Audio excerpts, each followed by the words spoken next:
பாவாடை தாமரை கட்டம்பூச்சி விழித்தவள் தாவணிக்கு வந்ததெப்பும் மூன்றாம் பிறையதி முழு நிலவானதெப்பும் மௌனத்தில் நீ இருந்த யாரைத்தான் கேட்பதிப்போ ஆத்தங்கர மரமே அரச மர இலையே ஆலமர கிளையே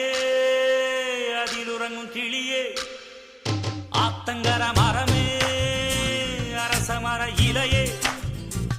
ஆலமர கிளையே அதில் உறங்கும் கிளியே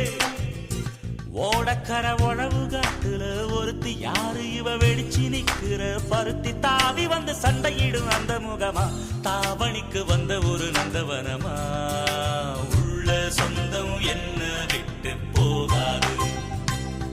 அடவோட